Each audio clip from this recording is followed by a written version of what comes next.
हाँ स्टार्ट। 100 शब्द प्रति मिनट, 400 शब्द।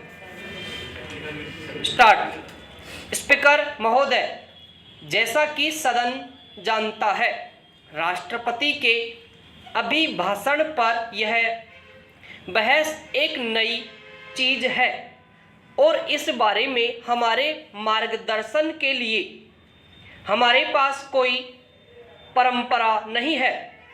हमारे इस नए गणराज्य को अपनी ही परंपराएं बनानी चाहिए। मैंने इस बहस को सुना है और सरकार के नाते हमने इसका स्वागत किया है और हमेशा ही हम ऐसे अवसरों का स्वागत करेंगे जब सदस्यगण सरकार की आलोचना कर सके और सरकार के बहुत से कामों के बारे में अपनी राय जाहिर कर सके।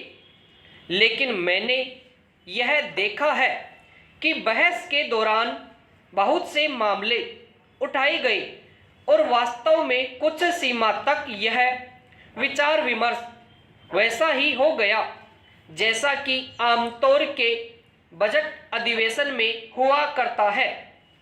पैरा। किंतु महोदय, मैं नहीं चाहती कि किसी तरह से इस विचार विमर्श को कम किया जाए या इस पर कोई रोक लगाई जाए, लेकिन मैं आपके तथा इस सदन के विचार के लिए कुछ बातें सुझाना चाहूँगा। इस बहस की वास्तविक चीज यह है कि सत्र के शुरू में विरोधी दल सदन में खास नीति संबंधी प्रश्नों को उठाएं और वास्तव में ऐसी चीज उठाने का अवसर मिले जो सदन द्वारा सरकार में अविश्वास के बराबर हो। एक नया सदन या नई सरकार स्वाभाविक रूप से यह चाहती है कि सदन को यह निर्णय करने का अवसर दिया जाए कि वह सरकार की मुख्य नीतियों को स्वीकार करता है या नहीं। इसके बदले अगर हम बहुत से छोटे मामलों पर बहस करेंगे तो बड़े मामले पीछे हो जाएंगे और इस तरह की बहस का मुख्य उद्देश्य पूरा नहीं होगा।